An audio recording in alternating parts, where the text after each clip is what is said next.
Welcome to NCG Competitive Institute. Okay, today we are going to discuss recently KPS conducted motor vehicle inspector exam question paper science question. Today we are discussing. ತುಂಬಾ easy ಇದೆ questions, but ಕೆಲವೊಂದು applied questions ಇದೆ. Okay, ಆ questions ನ discuss ಮಾಡ್ತಾ ಹೋಗೋಣ. First question, lactose is a composed of glucose plus glucose, option A, option B, glucose plus mannose, option C, glucose plus galactose, option D, it is a monosaccharide. ಒಂದ್ಸರಿ ಕನ್ನಡದಲ್ಲಿ question ನೋಡ್ತಾ ಬಿಡೋಣ. Lactose ಇವುಗಳಿಂದ ರೂಪುಗೊಂಡಿದೆ.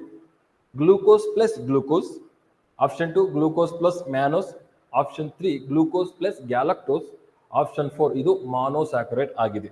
Okay, ಇಲ್ಲಿ questions ಯಾವ್ದ್ರ ಮೇಲೆ ಬಂದಿದೆ ಅಂದ್ರೆ ಫುಡ್ ಅಥವಾ ಆಹಾರ ಅಂತ ಬಂದಿದೆ. ಅದರಲ್ಲಿ ಪರ್ಟಿಕ್ಯುಲರ್ಲಿ ಕಾರ್ಬೋಹೈಡ್ರೇಟ್ಸ್ ಮೇಲೆ ಬಂದಿದೆ. ಕಾರ್ಬೋಹೈಡ್ರೇಟ್ಸ್ ಮೇಲೆ, ಇಲ್ಲಿ ಕಾರ್ಬೋಹೈಡ್ರೇಟ್ಸ್ ಅಲ್ಲಿ ಓಕೆ ನಮಗೆ ಮೈನ್ ಆಗಿ ಏನ್ ಕೊಡ್ತಾ ಹೋಗುತ್ತೆ, ಇದು ಕಾರ್ಬೋಹೈಡ್ರೇಟ್ಸ್ ಅನ್ನೋದು ಗ್ಲೂಕೋಸ್ ಅಥವಾ ಶಕ್ತಿಯನ್ನ ಕೊಡ್ತಾ ಹೋಗುತ್ತೆ. ಈ ಕಾರ್ಬೋಹೈಡ್ರೇಟ್ಸ್ ಅಲ್ಲಿ 3 ಟೈಪ್ಸ್ ಇದೆ. ಒಂದು ಮಾನೋಸ್ಯಾಕರೈಡ್, ಡೈಸ್ಯಾಕರೈಡ್, ಪಾಲಿಸ್ಯಾಕರೈಡ್ ಅಂತ.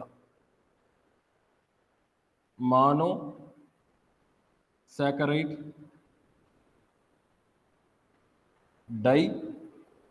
ಡೈಸ್ಯಾಕರೈಡ್, ಪಾಲಿಸ್ಯಾಕರೈಡ್. ಓಕೆ, ಕನ್ನಡದಲ್ಲಿ ಎಂತಂದ್ರೆ ಏಕಶರ್ಕರ, ದ್ವಿಶರ್ಕರ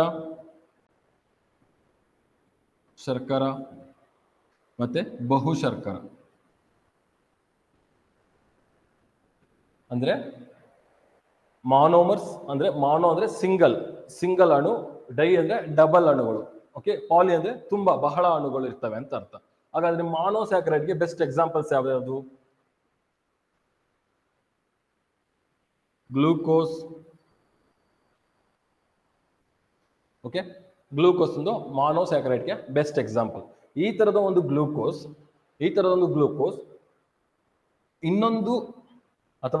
ಇನ್ನೊಂದು ಮಾನೋಸ್ಯಾಕರೈಡ್ ಜೊತೆ ಸೇರಿದಾಗ ಅಥವಾ ಗ್ಲೂಕೋಸ್ ಜೊತೆ ಸೇರಿದ್ರೆ ನಮಗೆ ಡೈಸ್ಯಾಕರೈಡ್ ಸಿಗುತ್ತೆ. ಇದು ಒಂದು ಅಣು, ಇದು ಎರಡನೇ ಅಣು. ಈ ಎರಡು ಅಣುಗಳು ಕೂಡಿದಾಗ ಏನಾಗುತ್ತೆ, ನಮಗೆ ಡೈಸ್ಯಾಕರೈಡ್ ಸಿಗುತ್ತೆ. ಆ ಡೈಸ್ಯಾಕರೈಡ್ ಯಾವುದು? ಮಾಲ್ಟೋಸ್. ಸೇಮ್ ಈ ಪ್ಲಸ್ ಇದೆಯಲ್ಲ, ಈ ಪ್ಲಸ್ ಬಾಂಡ್ ಇದೆಯಲ್ಲ, ಈ ಪ್ಲಸ್ ಬಾಂಡ್ ಏನಂತ ಕರೀತಾರೆ ಅಂದ್ರೆ ಗ್ಲೈಕೋಸೈಡಿಕ್ ಬಾಂಡ್ ಅಂತ ಕರೀತಾರೆ. ಈ ಬಾಂಡ್ ಏನಂತ ಕರೀತಾರೆ? Glycosidic bond. Okay, simple, clear. ಅದೇ ರೀತಿ ಇನ್ನೊಂದು monosaccharides, glucose plus galactose is equal to lactose.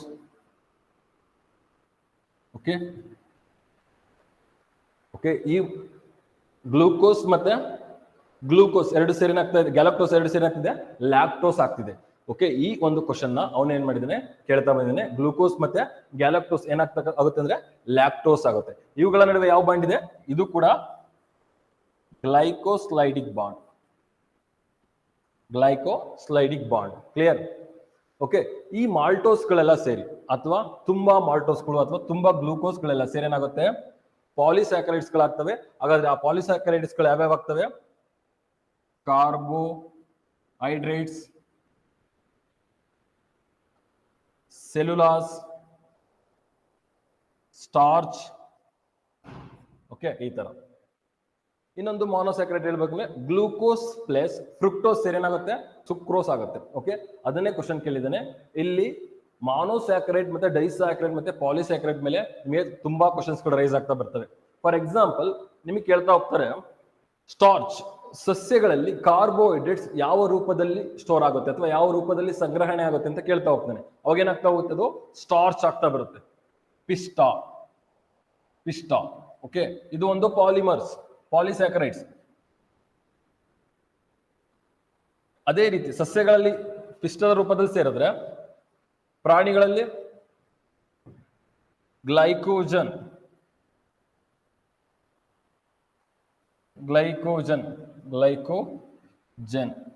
ಈ ಎಲ್ಲವುಗಳು ಏನಾಗಿರ್ತವೆ? ಪಾಲಿಸ್ಯಾಕರೈಡ್ಸ್ ಆಗಿರ್ತವೆ.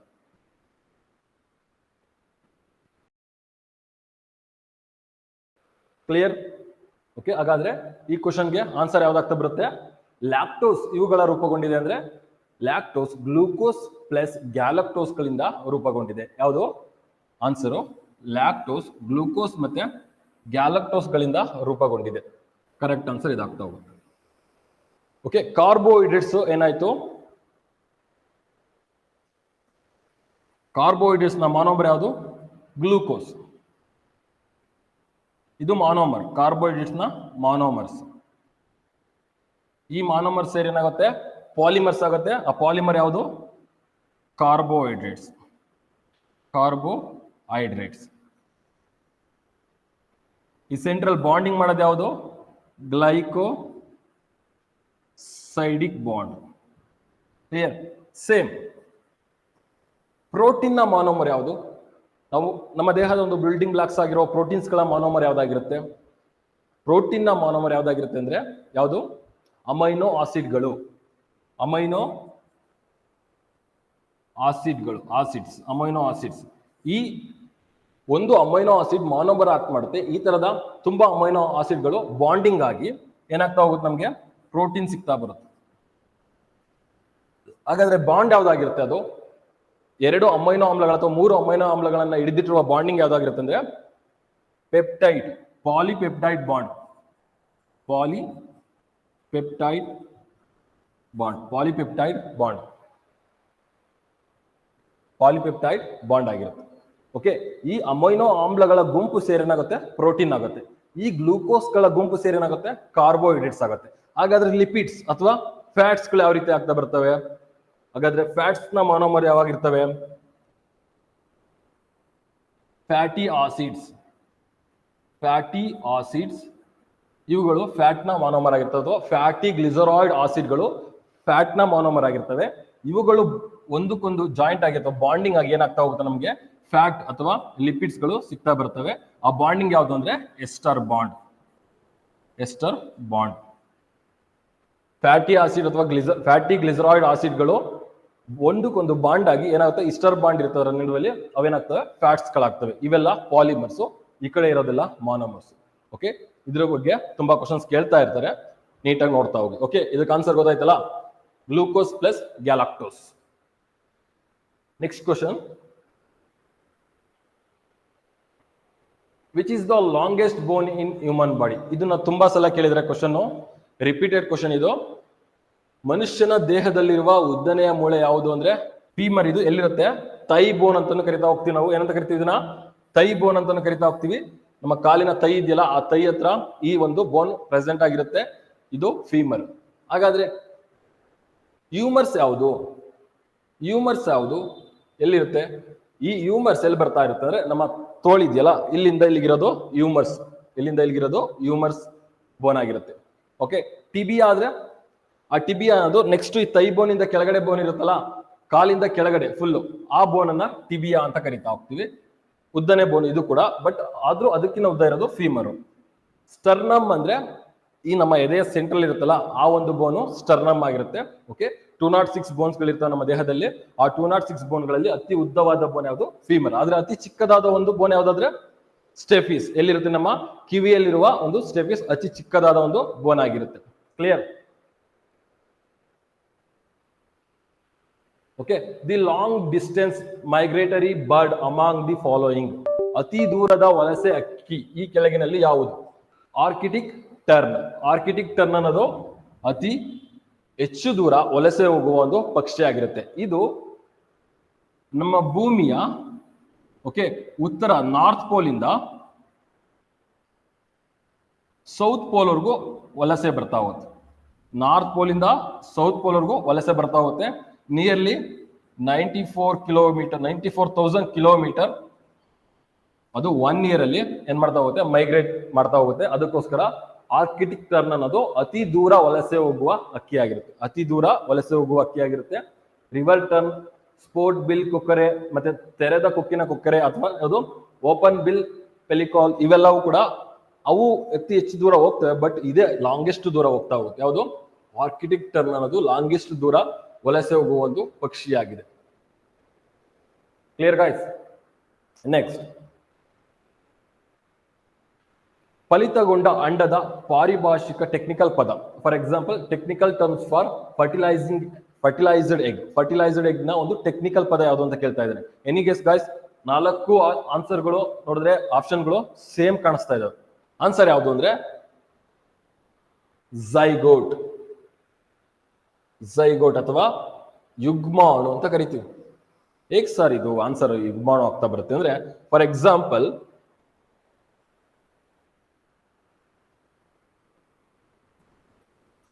ಫಾದರ್ ಬಾಡಿ ಮತ್ತೆ ಮದರ್ ಬಾಡಿ ಅಂತ ಕನ್ಸಿಡರ್ ಮಾಡಿ. ಫಾದರ್ ಬಾಡಿ ಅಥವಾ ಪೇರೆಂಟಲ್ ಎಲಿಮೆಂಟ್ ಆಗಿರೋ ಒಂದು ಸ್ಪರ್ಮ್, ಓಕೆ. ಮದರ್ ಬಾಡಿ ಅಥವಾ ಮದರ್ ಅಲ್ಲಿ ಒಂದು ಎಗ್, ಓವಮ್.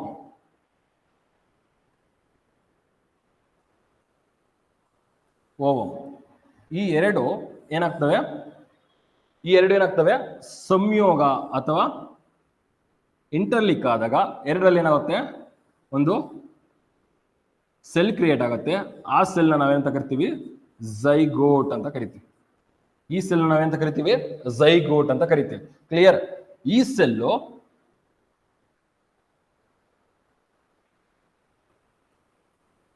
ಇದರೊಳಗಡೆ ಝೈಗೋಟ್ ಆದ್ಮೇಲೆ ಸೆಲ್ ಡಿವಿಷನ್ ಆಗ್ತಾ ಹೋಗುತ್ತಲ್ಲ. ಯಾವ ತರದ ಸೆಲ್ ಡಿವಿಷನ್ ಆಗ್ತಾ ಹೋಗುತ್ತೆ? ಮೈಟೋಸಿಸ್ ಆರ್ ಮಿಯಾಸಿಸ್ ಸೆಲ್ ಡಿವಿಷನ್ ಆಗ್ತಾ ಬರುತ್ತೆ. ಈ ಮಿಯಾಸಿಸ್ ಸೆಲ್ ಡಿವಿಷನ್ ಆದಾಗ ಇದರಲ್ಲಿ 1-2 ಇದ್ದಂತ ಸೆಲ್ಗಳು ಸೇರಿ ಒಂದ್ ಸೆಲ್ ಇರುತ್ತೆ. ಈ ಒಂದ್ ಸೆಲ್ ಇದ್ದು 2 ಸೆಲ್ ಆಗುತ್ತೆ. ಈ 2 ಸೆಲ್ ಇದ್ದು 4 ಸೆಲ್ ಆಗುತ್ತೆ. ಓಕೆ, 4 ಸೆಲ್ ಆಗುತ್ತೆ. ಇದೇ ರೀತಿ ಆಫ್ಟರ್ 5 ಡೇಸ್ ಆದ್ಮೇಲೆ ಇದು 16 ಸೆಲ್ ಈ ತರ ಡಿವೈಡ್ ಆಗಿರುತ್ತೆ. ಈ ತರ ಆಫ್ಟರ್ 5 ಡೇಸ್ ಆಗಿರುತ್ತಲ್ಲ, ಅದನ್ನ ಬ್ಲಾಸ್ಟೋಸಿಸ್ ಅಂತ ಕರಿತಾ ಹೋಗ್ತೀವಿ. ಬ್ಲಾಸ್ಟೋಮಿರ್ ಅಂತ ಹೇಳ್ತೀವಲ್ಲ, ಈ ಬ್ಲಾಸ್ಟೋಮಿರ್ ಅಂತ ಕರಿತಾ ಹೋಗ್ತೀವಿ. After fertilised egg, okay, after fertilised egg ಏನು ಸಿಗುತ್ತಲ್ಲ, ಅದು ನಮ್ಗೆ ಬ್ಲಾಸ್ಟೋಮರ್ ಅಥವಾ ಬ್ಲಾಸ್ಟೋಸಿಸ್ ಅಂತ ಕರಿತಾ ಹೋಗ್ತೀವಿ. ಈ ಬ್ಲಾಸ್ಟೋಸಿಸ್ ಎಲ್ಲಿ ಹೆಲ್ಪ್ ಆಗುತ್ತೆ ಅಂದ್ರೆ, ಸ್ಟೆಮ್ ಥೆರಪಿಗಳಲ್ಲಿ ಇದನ್ನ ಇದರ ಒಂದು ಯೂಸ್ ಅನ್ನ ತಗೊಂಡು ಹೋಗ್ತಾರೆ. ಯಾಕಂದ್ರೆ ಸ್ಟೆಮ್ ಸೆಲ್ ಅನ್ನ ಏನ್ ಮಾಡ್ತಾ ಹೋಗ್ತಾರೆ, ಆ ಬ್ಲಾಸ್ಟೋಮರ್ ಇಂದ ಎಕ್ಸ್ಟ್ರಾಕ್ಟ್ ಮಾಡ್ತಾ ಬರ್ತಾರೆ. ಓಕೆ, ಆ ಬ್ಲಾಸ್ಟೋಮರ್ ಇಂದ ಸ್ಟೆಮ್ ಸೆಲ್ ಅನ್ನ ಎಕ್ಸ್ಟ್ರಾಕ್ಟ್ ಮಾಡ್ತಾ ಬರ್ತಾರೆ. ಇದು ಬ್ಲಾಸ್ಟೋಮರ್. ಓಕೆ, ಎಂಬ್ರಿಯೋ ನಿಮಗೆ ಗೊತ್ತು, ಭ್ರೂಣ ಏನಾಯ್ತು, ಒಂದು ಮಗು ತಾಯಿಯ ಹೊಟ್ಟೆಲ್ ಬೆಳೀತಾ ಹೋಗುತ್ತೆ. ಆ ಬೆಳೆಯೋ ಸಂದರ್ಭದಲ್ಲಿ ಇರುತ್ತಲ್ಲ, ಅದನ್ನ ಎಂತ ಕರಿತೀವಿ? ಎಂಬ್ರಿಯಾನಿಕ್ ಸ್ಟೇಜ್ ಅಂತ ಕರಿತಾ ಹೋಗ್ತೀವಿ. ಎಂಬ್ರಿಯಾನಿಕ್ ಸ್ಟೇಜ್ 3 ಮಂತ್ಸ್ ಆದ್ಮೇಲೆ ಆ ಮಗು ಒಂದು ಫಾರ್ಮ್ ಬರುತ್ತಲ್ಲ, ಆ ಫಾರ್ಮ್ ನ ಎಂತ ಕರಿತೀವಿ? ಎಂಬ್ರಿಯಾನಿಕ್ ಸ್ಟೇಜ್ ಅಂತ ಕರಿತೀವಿ. ಹಾಗಾದ್ರೆ last one ovum. Okay, last one ಏನು? ಓವಮ್. ಈ ಓವಮ್ ಯಾವ್ದಾಗಿರುತ್ತೆ ಅಂದ್ರೆ, ತಾಯಿಯ ಮೊಟ್ಟೆ ಅಥವಾ ತಾಯಿ ದೇಹದಲ್ಲಿರುವ ಒಂದು ಫೆಲೋಫಿಲಿನ್ ಟ್ಯೂಬ್ ಇಂದ ಬರ್ತಾ ಇರೋದು ಅಥವಾ ಅಂಡಾಣುಗಳಿಂದ ಬರ್ತಾ ಇರೋ ಒಂದು ಅಂಡಜಗಳಿಂದ ಬರ್ತಾ ಇರೋ ಒಂದು ಅಂಡಾಣು ಆಗಿರುತ್ತೆ, ಅದು ಓವಮ್. ಇದು ಫರ್ಟಿಲೈಸ್ ಗಿನ್ನ ಮುಂಚೆ ಇರುತ್ತೆ. ಇವೆರಡು ಫರ್ಟಿಲೈಸ್ ಆದ್ಮೇಲೆ ಸಿಗ್ತವೆ. ಬಟ್ ಝೈಗೋಟ್ ಅಂದ್ರೆ ಫರ್ಟಿಲೈಸ್ಡ್ ಎಗ್, ಸಿಂಗಲ್ ಸೆಲ್ ಇರುತ್ತಲ್ಲ. ಓಕೆ, ಸ್ಪರ್ಮ್ ಅಂಡ್ ಓವಮ್ ಎರಡು ಇಂಜೆಕ್ಟ್ ಆದಾಗ ಫರ್ಟಿಲೈಸ್ ಆಗುತ್ತಲ್ಲ, ಆ ಫರ್ಟಿಲೈಸ್ಡ್ ಎಗ್ ನ ನಾವೆಂತ ಕರಿತೀವಿ? ಝೈಗೋಟ್ ಅಂತ ಕರಿತೀವಿ. ಆನ್ಸರ್ ಇದಕ್ಕೆ ಯಾವುದು? ಝೈಗೋಟ್. ಇದು ಝೈಗೋಟ್ ಆದ್ರೆ ಬ್ಲಾಸ್ಟೋಮರ್ ಅಂದ್ರೆ ಯಾವ್ದು ಕರಿತಾ ಹೋಗ್ತೀವಿ? ಆಫ್ಟರ್ 5 ಡೇಸ್ ಫರ್ಟಿಲೈಸ್ಡ್ ಆದ 5 ದಿನಗಳ ನಂತರವಾಗಿ ಸಿಗುತ್ತಲ್ಲ, ಅದನ್ನ ನಾವೆಂತ ಕರಿತೀವಿ? ಬ್ಲಾಸ್ಟೋಮರ್ ಅಂತ ಕರಿತೀವಿ. ಇದನ್ನ ಎಲ್ಲಿ ಯೂಸ್ ಮಾಡ್ತಾರೆ ಅಂದ್ರೆ, ಸ್ಟೆಮ್ ಸೆಲ್ ಥೆರಪಿಗಳಲ್ಲಿ ಅದನ್ನ ಬಳಸ್ಕೊಂತ ಹೋಗ್ತಾರೆ. ಓವಮ್ ಅಂದ್ರೆ ಗೊತ್ತು, ಒಂದು ಎಗ್, ಮೊಟ್ಟೆ. Okay, clear guys? ಇದು ಅರ್ಥ ಆಯ್ತಲ್ಲ? Next, deficiency of vitamin D causes. ತುಂಬಾ ಸಲ ಕೇಳಿದ್ರೆ ಕ್ವಶನ್, ನಿಮ್ಗೂ ಇದಕ್ಕೆ ಆನ್ಸರ್ ಗೊತ್ತಿರುತ್ತೆ. ಹಾಗಾದ್ರೆ ಹೇಳಿ, ಆನ್ಸರ್ ಯಾವ್ದಾಗಿರುತ್ತೆ ಇದಕ್ಕೆ? Deficiency of vitamin D causes answer ಯಾವ್ದಾಗಿರುತ್ತೆ? ನೀವು ಹುಡುಕ್ತಾ ಇರೋ ಪದ ಇಲ್ದಿಲ್ಲ ಅಂದ್ರೂ ಅದಕ್ಕೆ ಈಕ್ವಲೆಂಟ್ ಆಗಿರೋ ಒಂದು ಪದ ಇದ್ದೇ ಇರುತ್ತೆ. ಯಾವ್ದಂದ್ರೆ, ಯಾವ್ದಾಗಿರ್ಬೋದು ಅದು? ನಿಮಗೆ ಗೊತ್ತು, ಸ್ಕರ್ವಿ. ವಿಟಮಿನ್ ಸಿ ಕೊರತೆಯಿಂದ ಬರುವ ರೋಗ. ಸ್ಕರ್ವಿ, ವಿಟಮಿನ್ ಸಿ ಕೊರತೆಯಿಂದ ಬರುವ ರೋಗ. ಬೆರಿ ಅಥವಾ ನರ ದೌರ್ಬಲ್ಯ. ಓಕೆ, ಬೆರಿ ಇದು ವಿಟಮಿನ್ ಬಿ ಕೊರತೆಯಿಂದ ಬರುವ ರೋಗ. ವಿಟಮಿನ್ ಬಿ ಕೊರತೆಯಿಂದ ಬರುವ ರೋಗ. ಓಕೆ, ಸಿಸ್ಟಿಕ್ ಫೈಬ್ರಸ್ ಇದು ಎಲ್ಲಾ ತರದ ವಿಟಮಿನ್ಗಳ ಕಡಿಮೆ ಆದಾಗ ಆ ಸಂದರ್ಭದಲ್ಲಿ ಏನಾಗುತ್ತೆ, ವಿಟಮಿನ್ ಎ ಆಗಿರ್ಬೋದು, ಬಿ ಆಗಿರ್ಬೋದು, ಕೆ ಆಗಿರ್ಬೋದು, ಡಿ ಆಗಿರ್ಬೋದು, ಎಲ್ಲಾ ವಿಟಮಿನ್ಗಳ ಕೊರತೆ ಬಂದಾಗ ಏನಾಗುತ್ತೆ, ಈ ಸಿಸ್ಟಿಕ್ ಫೈಬ್ರಸ್ ಅಂತ ಬರ್ತಾ ಹೋಗುತ್ತೆ. ಸಿಸ್ಟಿಕ್ ಫೈಬ್ರಸ್ ಅಂದ್ರೆ ಏನ್ ಗೊತ್ತಾ ಇದರ ಕಾಯಿಲೆಯ ಗುಣಲಕ್ಷಣಗಳು? ಈ ಮ್ಯೂಕಸ್ ಇರುತ್ತಲ್ಲ, ಆ ಮ್ಯೂಕಸ್ ಅಲ್ಲಿ ಏನಾಗಿರುತ್ತೆ, ಮ್ಯೂಕಸ್ ನ ಲೇಯರ್ ಇರುತ್ತಲ್ಲ, ಅದು ಅತಿ ಹೆಚ್ಚು ವಿಸ್ಕಾಸಿಟಿಯನ್ನು ಹೊಂದಿರುತ್ತೆ. ಅಂದ್ರೆ ಮ್ಯೂಕಸ್ ನ ಪ್ರೊಡ್ಯೂಸ್ ಮಾಡೋದಕ್ಕೆ ಕಡಿಮೆ ಪ್ರೊಡ್ಯೂಸ್ ಮಾಡ್ತಾ ಇರುತ್ತೆ. ಆ ಸಂದರ್ಭದಲ್ಲಿ ಈ ಒಂದು ಸಿಸ್ಟಿಕ್ ಫೈಬ್ರಿಸ್ ಅನ್ನೋ ಒಂದು ರೋಗ ಬರ್ತಾ ಹೋಗುತ್ತೆ. ಹಾಗಾದ್ರೆ ಉಳಿದಿರೋದು ಯಾವುದು? ಒಂದು ಆಸ್ಟಿಯೋಮೊಲಾಸಿಸ್. ಆಸ್ಟಿಯೋಮೊಲಾಸಿಸ್ ಅಂದ್ರೆ ಇದು ಬೋನ್ ಬರೋ ರೋಗ. ಬೋನ್ ಏನಾಗುತ್ತೆ, ಅದರ ಡೆನ್ಸಿಟಿಯನ್ನ ಕಳ್ಕೊಂಡು ಸಾಫ್ಟನ್ ಆಗ್ತಾ ಬರುತ್ತೆ. ಆಸ್ಟಿಯೋಮೊಲಾಸಿಸ್ ಅಂದ್ರೆ ಮೂಳೆಗಳು ಮೃದು ಆಗ್ತಾ ಬರ್ತವೆ. ಆ ಮೂಳೆಗಳಿಗೆ ಬರುವ ರೋಗನೇ ರಿಕೆಟ್ಸ್ ಅಂತ ಕರಿತಾ ಹೋಗ್ತೀವಿ. ಆ ರಿಕೆಟ್ಸ್ ಬದಲ ಅವ್ರೇನ್ ಕೊಟ್ಟಿದ್ದಾರೆ? ಆಸ್ಟಿಯೋಮೊಲಾಸಿಸ್ ಅಂತ ಕೊಟ್ಟಿದ್ದಾರೆ, ಅಥವಾ ಆಸ್ಟಿಯೋಪೊರಾಸಿಸ್ ಅಂತ ಕೊಡ್ಬೋದು. ಮೂಳೆಗಳಲ್ಲಿ ರಂಧ್ರ ಉಂಟಾಗ್ಬೋದು. ಓಕೆ, ಈ ಒಂದು ಆಸ್ಟಿಯೋಮೊಲಾಸಿಸ್ಗೆ ಅಥವಾ ಆಸ್ಟಿಯೋಪೊರಾಸಿಸ್ಗೆ ಏನ್ ಕಾರಣ ಆಗ್ತಾ ಹೋಗುತ್ತೆ ಅಂದ್ರೆ, ಕ್ಯಾಲ್ಸಿಯಂ ಮತ್ತೆ ಫಾಸ್ಫರಸ್ ನ ಪರ್ಸೆಂಟೇಜ್ ಡಿಕ್ರೀಸ್ ಆದ್ರೆ ಅದು ಕೂಡ ಕಾರಣ ಆಗ್ತಾ ಹೋಗುತ್ತೆ. ಕ್ಯಾಲ್ಸಿಯಂ ಮತ್ತೆ ಫಾಸ್ಫರಸ್ ನ ಪರ್ಸೆಂಟೇಜ್ ಡಿಕ್ರೀಸ್ ಆದ್ರೂ ಕೂಡ ಕಾರಣ ಆಗ್ತಾ ಹೋಗುತ್ತೆ. ಹಾಗಾದ್ರೆ ವಿಟಮಿನ್ ಡಿ ಕೊರತೆಯಿಂದ ಉಂಟಾಗುವ ಕಾಯಿಲೆ ಯಾವುದು ಅಂದ್ರೆ ಆಸ್ಟಿಯೋಮೊಲಾಸಿಸ್, ಅಥವಾ ಇನ್ನೊಂದ್ಸರಿ ಕೇಳ್ಬೋದು ಆಸ್ಟಿಯೋಪೊರಾಸಿಸ್ ಆದ್ರೂ ಹೇಳ್ಬೋದು. ಓಕೆ, ಕ್ಯಾಲ್ಸಿಯಂ ಮತ್ತೆ ಫಾಸ್ಫೇಟ್ ಪ್ರಮಾಣವು ಕಡಿಮೆ ಆದ್ರೂ ಈ ರೋಗ ಬರ್ತಾ ಹೋಗುತ್ತೆ. ಕ್ಲಿಯರ್? ಮೂಳೆಗಳಿಗೆ ಅತಿ ಮುಖ್ಯವಾದ ಲವಣಗಳು ಯಾವುದು ಅಂದ್ರೆ ಕ್ಯಾಲ್ಸಿಯಂ ಮತ್ತೆ ಫಾಸ್ಫೇಟ್. ಮೂಳೆಗಳಲ್ಲಿ ಕಂಡು ಬರುವ ಮೆಟಲ್ ಯಾವುದು ಅಂದ್ರೆ ಯಾವ್ದು ಹೇಳ್ತೀರಾ? ಕ್ಯಾಲ್ಸಿಯಂ ಹೇಳ್ತೀರಾ. ಓಕೆ, ಮೂಳೆಯಲ್ಲಿ ಕಂಡು ಬರುವ ನಾನ್ ಮೆಟಲ್ ಯಾವುದು ಅಂದ್ರೆ ಫಾಸ್ಫೇಟ್ ಹೇಳ್ತಾ ಬರ್ತೀರಾ, phosphate. Okay, leach is A animal.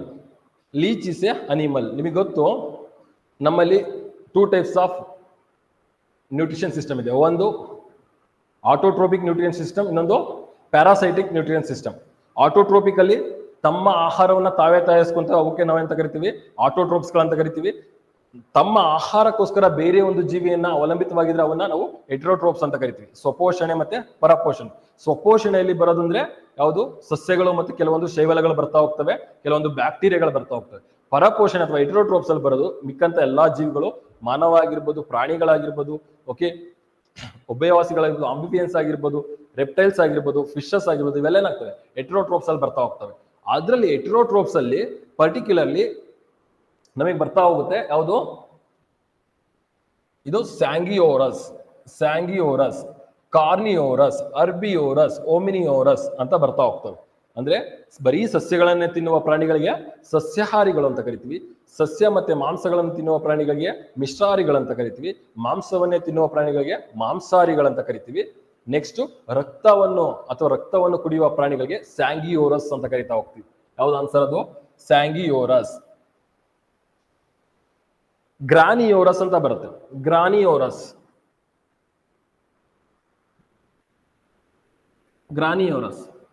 Okay, ಗ್ರಾನಿಯೋರಸ್ ಅಂದ್ರೇನು? ದವಸ ಧಾನ್ಯಗಳನ್ನು ತಿನ್ನುವ ಪ್ರಾಣಿಗಳು ಅಥವಾ ಪಕ್ಷಿಗಳು. ದವಸ ಧಾನ್ಯಗಳನ್ನು ತಿಂದು ಬದುಕುವ ಪ್ರಾಣಿಗಳು ಅಥವಾ ಗ್ರೈನ್ಸ್ ಅನ್ನು ತಿಂದು ಬದುಕುವ ಪ್ರಾಣಿಗಳು. ನೆಕ್ಸ್ಟ್ ಇನ್ಸೆಕ್ಟಿಯೋರಸ್.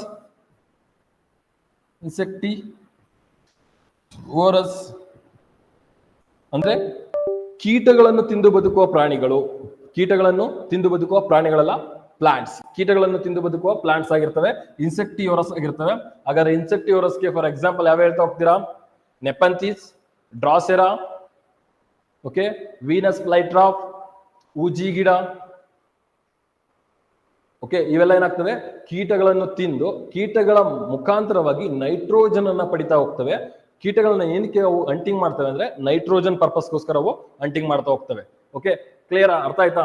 ಇನ್ಸೆಕ್ಟಿಯೋರಸ್ ಪ್ಲಾಂಟ್ಸ್ ಅತಿ ಹೆಚ್ಚಾಗಿ ನಾವ್ ಎಲ್ಲಿ ಕಾಣ್ತಾ ಬರ್ತೀವಿ ಅಂದ್ರೆ ವೆಟ್ಲ್ಯಾಂಡ್ಸ್ ಗಳಲ್ಲಿ ಕಾಣ್ತಾ ಬರ್ತೀವಿ, ಜೋಗು ಪ್ರದೇಶಗಳಲ್ಲಿ ಕಾಣಿಸ್ತಾ ಬರ್ತೀವಿ. ಯಾಕಂದ್ರೆ ಅಲ್ಲಿ ಲ್ಯಾಕ್ ಆಫ್ ನ್ಯೂಟ್ರಿಯನ್ಸ್ ಇರುತ್ತೆ, NPK ಒಂದು ಡೆಫಿಷಿಯನ್ಸಿ ಇರುತ್ತೆ. ಅದಕ್ಕೋಸ್ಕರ ಅವು ಏನಾಗ್ತವೆ? ಕೀಟಗಳನ್ನ ಬೇಟೆಯಾಡಿ ಅದರಿಂದ ನೈಟ್ರೋಜನ್ ಅನ್ನ ಪಡಿತಾ ಹೋಗ್ತವೆ. ಯಾಕಂದ್ರೆ nitrogen is a building block of the body ಅಥವಾ ಪ್ಲಾಂಟ್ಸ್. ಓಕೆ, ಅದಕ್ಕೋಸ್ಕರ ಅವೇನ್ ಮಾಡ್ತವೆ? ಇನ್ಸೆಕ್ಟಿಯೋರಸ್ ಕೀಟಗಳನ್ನ ಬೇಟೆ ಅದರಿಂದ ನೈಟ್ರೋಜನ್ ನ ಬಳಸ್ಕೊಂತ ಬರ್ತವೆ. ಓಕೆ, ವೆಟ್ಲ್ಯಾಂಡ್ಸ್ ಅಲ್ಲಿ ಯಾಕೆಂದ್ರೆ NPK ಡೆಫಿಷಿಯನ್ಸಿ ಇರುತ್ತೆ, ಅಂದ್ರೆ ಅಲ್ಲಿ ಅತಿ ಹೆಚ್ಚು ನೀರಿರೋದ್ರಿಂದ ಏನಾಗುತ್ತೆ?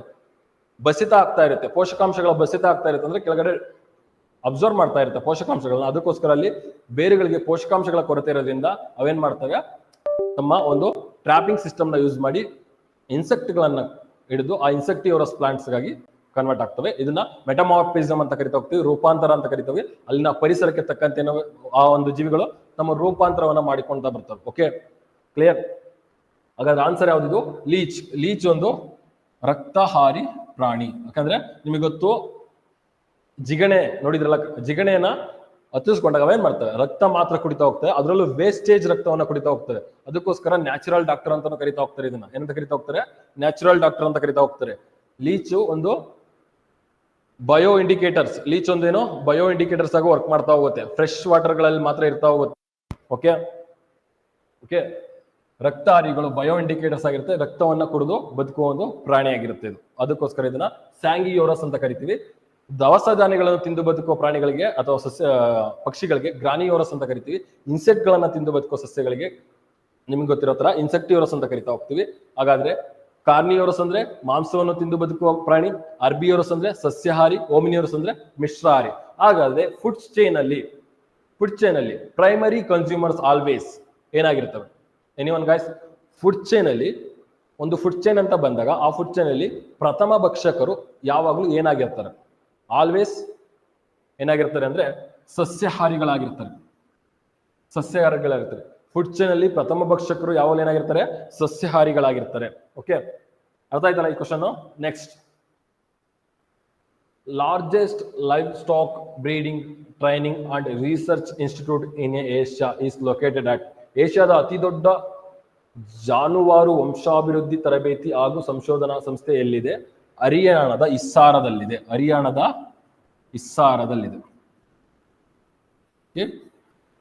ಬ್ರೀಡಿಂಗ್ ಸೆಂಟರ್ ಇದೆ. ಓಕೆ, ಇಲ್ಲಿ ಜಾನುವಾರುಗಳ ವಂಶಾಭಿವೃದ್ಧಿ ತರಬೇತಿ ಹಾಗೂ ಸಂಶೋಧನಾ ಸಂಸ್ಥೆ ಇದೆ. ಇಲ್ಲಿ ಪರ್ಟಿಕ್ಯುಲರ್ಲಿ ಏನಾಗ್ತಾ ಹೋಗುತ್ತೆ ಅಂದ್ರೆ ನಮ್ಮ ದೇಶದಲ್ಲಿರುವ ವಿವಿಧ ಬ್ರೀಡ್ ಗಳನ್ನ ಏನ್ ಮಾಡ್ತಾ ಹೋಗ್ತಾರೆ, ಇಲ್ಲಿ ಸ್ಟೋರ್ ಮಾಡಿರ್ತಾರೆ. ಏನು ಸ್ಪರ್ಮ್ ಮತ್ತೆ ಓಮ್ ಗಳನ್ನ ಸ್ಟೋರ್ ಮಾಡಿರ್ತಾರೆ. ಅಲ್ಲಿ ಅದು ಯಾವುದೇ ಒಂದು ಪ್ರಾಣಿಗಳು ಎಂಡೇಂಜರ್ಡ್ ಆಗದಂತೆ ಅದರ ಒಂದು ಸ್ಯಾಂಪಲ್ಸ್ ಗಳನ್ನ ಎತ್ತಿಟ್ಟಿರ್ತಾರೆ. ಏನೇ ಒಂದು ಪ್ರಾಣಿ ಎಕ್ಸ್ಟಿಂಟ್ ಆಯ್ತು ಅಂದ್ರೆ ಆ ಪ್ರಾಣಿಗಳ ಒಂದು ಸ್ಯಾಂಪಲ್ಸ್ ನ ತೆಗೆದು ಏನ್ ಮಾಡ್ತಾ ಹೋಗ್ತಾರೆ, ಬ್ರೀಡಿಂಗ್ ಮಾಡ್ತಾರೆ. ಬ್ರೀಡಿಂಗ್ ಮಾಡಿ ಆ ಒಂದು ತಳಿಯನ್ನ ಅವರು ಉತ್ಪಾದನೆ ಮಾಡ್ತಾ ಹೋಗ್ತಾರೆ. ಆ ಒಂದು ಬ್ರೀಡಿಂಗ್ ಮಾಡ್ಬೇಕಾದ್ರೆ ಅದನ್ನ ಏನ್ರಲ್ಲಿ ಸ್ಟೋರ್ ಮಾಡಿರ್ತಾರೆ ಅಂದ್ರೆ ಲಿಕ್ವಿಡ್ ನೈಟ್ರೋಜನ್ ಗಳಲ್ಲಿ ಕ್ರಯೋ ಪ್ರಿಸರ್ವೇಶನ್ ಅಲ್ಲಿ ಸ್ಟೋರ್ ಮಾಡಿರ್ತಾರೆ. ಅದೆಲ್ಲಿ ಬರೀತಾರೆ ಅಂದ್ರೆ ಹರಿಯಾಣದ ಇಸ್ಸಾರದಲ್ಲಿ, ಸಾರಿ ಬಿಹಾರ ಅಲ್ಲ, ಹರಿಯಾಣದ ಇಸ್ಸಾರದಲ್ಲಿ.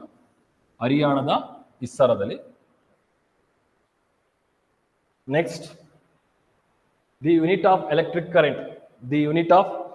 ಕರೆಂಟ್. ಇದು ತುಂಬಾ ಸಿಂಪಲ್ ಕ್ವಶನ್, ತುಂಬಾ ಸಲ ಕೇಳಿದಿರಾ, ತುಂಬಾ ಸಲ ಬುಕ್ ಅನ್ನು ಓಪನ್ ಮಾಡಿದಾಗ ಮೊದಲೇ ಸಿಗ್ತಾ ಇರುತ್ತೆ. ಹಾಗಾದ್ರೆ ಆನ್ಸರ್ ಯಾವ್ದಾಗಿರುತ್ತೆ?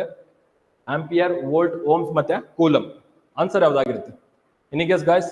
ಗೆಸ್ ಮಾಡೋದೇ ಬೇಡ, ಆಪ್ಷನ್ ಏನೇ ಆನ್ಸರ್, ಆಂಪಿಯರ್. ಓಕೆ, ಎಲೆಕ್ಟ್ರಾನ್ಗಳ ಚಲನೆಯನ್ನ ನಾವೇನಂತ ಕರಿತೀವಿ? ವಿದ್ಯುತ್ ಪ್ರವಾಹ ಅಂತ ಕರಿತಾ ಹೋಗ್ತೀವಿ. ಎಲೆಕ್ಟ್ರಾನ್ ಫ್ಲೋ ಆಗ್ತಾ ಹೋದ್ರೆ ಅಲ್ಲಿ ಏನಾಗುತ್ತೆ? ಎಲೆಕ್ಟ್ರಿಕ್ ಕರೆಂಟ್ ಜನರೇಟ್ ಆಗುತ್ತೆ. ಆ ಜನರೇಟ್ ಅನ್ನ ನಾವು ಏನ್ ಮಾಡ್ತಾ ಹೋಗ್ತೀವಿ? ಆಂಪಿಯರ್ ಇಂದ ಮೆಜರ್ ಮಾಡ್ತಾ ಹೋಗ್ತೀವಿ. ಓಕೆ, ಕರೆಂಟ್ ಐ ನ ಎಂದ್ರಿಂದ ಮೆಜರ್ ಮಾಡ್ತೀವಿ? ಆಂಪಿಯರ್ ಇಂದ ಮೆಜರ್ ಮಾಡ್ತಾ ಹೋಗ್ತೀವಿ. ಓಕೆ, ಹಾಗಾದ್ರೆ volt it is nothing but potential difference. ಈ ಪೊಟೆನ್ಷಿಯಲ್ ಡಿಫ್ರೆನ್ಸ್ ಅನ್ನ ಅಥವಾ ವೋಲ್ಟೇಜ್ ಅನ್ನು ನಾವು ವೋಲ್ಟ್ ಇಂದ ಮೆಜರ್ ಮಾಡ್ತಾ ಹೋಗ್ತೀವಿ. ಹಾಗಾದ್ರೆ ಓಮ್, ನಿಮ್ಗೆ ಎಲ್ಲರಿಗೂ ಗೊತ್ತು ಓಮ್ ಅಂದ್ರೇನು? ಓಮ್ಸ್ ಲಾ ಕೇಳಿದ್ರಲ್ಲ, ಓಮ್ಸ್ ಲಾ ಏನ್ ಹೇಳ್ತಾ ಹೋಗುತ್ತೆ? When we are considering the conductor ಅಥವಾ ಒಂದು ವಾಹಕವನ್ನು ನಾವು ಕನ್ಸಿಡರ್ ಮಾಡಿದಾಗ ಆ ವಾಹಕದಲ್ಲಿ ಹರಿಯುವ electric current is directly proportional to the potential differential of the voltage. It's indirectly proportional to the resistance offered by the conductor. ಹೇಳ್ತಾ ಹೋಗುತ್ತೆ. ಅದು ಓಮ್ಸ್ ಲಾ. ಹಾಗಾದ್ರೆ ರೆಸಿಸ್ಟೆನ್ಸ್ ಗೆ ಯೂನಿಟ್ ಏನಾಗುತ್ತೆ ಅಂದ್ರೆ ಯೂನಿಟ್ ಏನಾಗಿರುತ್ತೆ? ಓಮ್ಸ್ ಆಗಿರುತ್ತೆ. ರೆಸಿಸ್ಟೆನ್ಸ್ ಅಂದ್ರೆ ಏನು? ಯಾವುದೇ ಒಂದು ಕಂಡಕ್ಟರ್ ಅಲ್ಲಿ ಎಲೆಕ್ಟ್ರಿಸಿಟಿ ಪ್ರೊಡ್ಯೂಸ್ ಆಗ್ತಾ ಇದೆ ಅಂದ್ರೆ ಅದಕ್ಕೆ ಒಂದು ರೆಸಿಸ್ಟೆನ್ಸ್ ಆಫರ್ ಆಗ್ತಾ ಹೋಗುತ್ತೆ. ಅಂದ್ರೆ ಒಂದು ತಡೆಗೋಡೆ ಇರುತ್ತೆ. ಆ ತಡೆಗೋಡೆ ನಾವು ರೆಸಿಸ್ಟೆನ್ಸ್ ಅಂತ ಕರಿತೀವಿ. ಓಕೆ, ರೆಸಿಸ್ಟೆನ್ಸ್ ಅಂದ್ರೆ ಓಮ್ಸ್ ಯೂನಿಟ್ ಆಗ್ತಾ ಹೋಗುತ್ತೆ. ಕೂಲಂಗೆ ಯೂನಿಟ್ ಯಾವ್ದ್ರ ಯೂನಿಟ್ ಅಂದ್ರೆ ಚಾರ್ಜ್ ಪಾರ್ಟಿಕಲ್ಸ್ ನ ಯೂನಿಟ್ ಕ್ಯೂ. ಚಾರ್ಜ್ ಪಾರ್ಟಿಕಲ್ಸ್ ನ ಯೂನಿಟ್ ಕ್ಯೂಗೇನೋ ಯೂನಿಟ್ ಕೂಲಂ. ಹಾಗಾದ್ರೆ ಕೂಲಂ ಲಾ ಕೇಳಿದಿರಲ್ಲ, ಎರಡು ಚಾರ್ಜಸ್ ಗಳು ಅನ್ಲೈಕ್ ಚಾರ್ಜಸ್ ಗಳು ಏನಾಗ್ತವೆ? ಅಟ್ರಾಕ್ಟ್ ಆಗ್ತವೆ. ಲೈಕ್ ಚಾರ್ಜಸ್ ಗಳು ರಿಪೆಲ್ ಆಗ್ತವೆ. ಈ ಎರಡು product of the charges.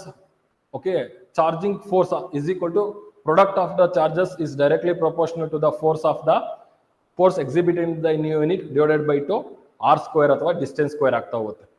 Coulombs law ಹೇಳ್ತಾ ಹೋಗುತ್ತೆ. ಕೂಲಮ್ ಯಾವ್ದರ ಒಂದು ಯೂನಿಟ್? ಚಾರ್ಜಸ್ ನ ಯೂನಿಟ್. ಓಮ್ಸ್ ಯಾವ್ದರ ಯೂನಿಟ್? ರೆಸಿಸ್ಟೆನ್ಸ್ ನ ಯೂನಿಟ್. ವೋಲ್ಟ್ ಯಾವ್ದರ ಯೂನಿಟ್? ವೋಲ್ಟೇಜ್ ಅಥವಾ ಪೊಟೆನ್ಷಿಯಲ್ ಡಿಫರೆನ್ಸ್ ನ ಯೂನಿಟ್. ಆಂಪಿಯರ್ ಯಾವುದು? ಎಲೆಕ್ಟ್ರಿಕ್ ಕರೆಂಟ್ ನ ಯೂನಿಟ್ ಆಗಿರುತ್ತೆ. Clear guys? The biggest satellite in the solar system. ಇದು ತುಂಬಾ ಸಲ ರಿಪೀಟೆಡ್ ಕ್ವಶನ್. ಯಾವ್ದಾಗಿರುತ್ತೆ ಆನ್ಸರು? Yes, correct. ಯಾವುದು? ಗ್ಯಾನಿಮೇಡ. ಸ್ಯಾಟಲೈಟ್, ಬಿಗ್ಗೆಸ್ಟ್ ಸ್ಯಾಟಲೈಟ್, ನಮ್ಮ ಭೂಮಿಯ ಒಂದು ಸ್ಯಾಟಲೈಟ್ ಯಾವುದು ಅಂದ್ರೆ ಮೂನ್ ಆಗಿರುತ್ತೆ. ಅದೇ ರೀತಿ ಒಂದು ಗುರು ಗ್ರಹದ ಅಥವಾ ಜುಪಿಟರ್ನ ಒಂದು ಸ್ಯಾಟಲೈಟ್ ಯಾವ್ದಾಗಿರುತ್ತೆ, ಗ್ಯಾನಿಮೆಡ ಆಗಿರುತ್ತೆ. ಓಕೆ, ಐಒ, ಗ್ಯಾನಿಮೆಡಾ, ಓಕೆ, ಸೆಲೆಸ್ಟೋಲ್, ನೆಕ್ಸ್ಟ್ ಯಾವುದು ಒಬೆರಾನ್ ಅಲ್ಲ ಯೂರೋನ್, ಇವೆಲ್ಲ ಯಾವ್ದರದ್ದು ಗುರುಗ್ರಹದ ಸ್ಯಾಟಲೈಟ್ ಆಗಿರ್ತವೆ. ಓಕೆ, ಗ್ಯಾನಿಮೆಡಾ ಲಾರ್ಜೆಸ್ಟ್ ಸ್ಯಾಟಲೈಟ್ ಆಗಿರುತ್ತೆ. ಹಾಗಾದ್ರೆ ಟೈಟಾನ್ ಶನಿ ಗ್ರಹದ ಸ್ಯಾಟಲೈಟ್ ಆಗಿದೆ. ಒಬೆರಾನ್ ಯುರೇನಸ್ನ ಸ್ಯಾಟಲೈಟ್ ಆಗಿದೆ. ಯುರೋನಾ ಇದು ಕೂಡ ಜುಪಿಟರ್ನ ಸ್ಯಾಟಲೈಟ್ ಆಗಿದೆ. ಓಕೆ, ಕ್ಲಿಯರ್, ಸಿಂಪಲ್ ಕ್ವಶನ್ ಇದು. What is the time period of a pendulum clock? ಓಕೆ, ಒಂದು ಲೋಲಾಕ ಗಡಿಯಾರದ ಟೈಮ್ ಪೀರಿಯಡ್ ಏನ್ ಕೇಳ್ತಾ ಇದ್ದಾರೆ. ತುಂಬಾ ಸಲ ನೋಡಿರ್ತೀರಾ ಆ ಗಡಿಯಾರದ ಟೈಮ್ ಪೀರಿಯಡ್ ನ ಕೇಳಿದಾನೆ.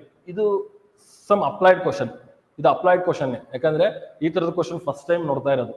ನಮಗೆ ಗೊತ್ತಿರುತ್ತೆ ಥಿಯರಿಟಿಕಲಿ ಓದಿದ್ರೆ, ಬಟ್ ಈ ತರ ಕ್ವಶನ್ ಫಸ್ಟ್ ಟೈಮ್ ರೈಸ್ ಆಗಿರೋದು. ಏನಂದ್ರೆ ಲೋಲಾಕ ಗಡಿಯಾರದ ಆವರ್ತನಾವಧಿ ಎಷ್ಟು ಅಂತ ಕೇಳಿದಾನೆ, ಟೈಮ್ ಪೀರಿಯಡ್ ಎಷ್ಟು ಅಂತ ಕೇಳಿದಾನೆ. ನಿಮಗೆ ಗೊತ್ತು,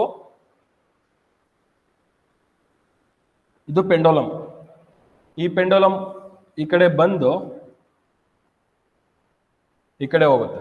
ಓಕೆ, ಇಲ್ಲ ಈ ಪೆಂಡೋಲಮ್ನ ಇಲ್ಲಿಂದ ಬಿಟ್ಟಾಗ ಇದು ಈ ಕಡೆ ಹೋಗ್ಬಿಟ್ಟು ಮತ್ತೆ ಈ ಕಡೆ ಬರುತ್ತೆ.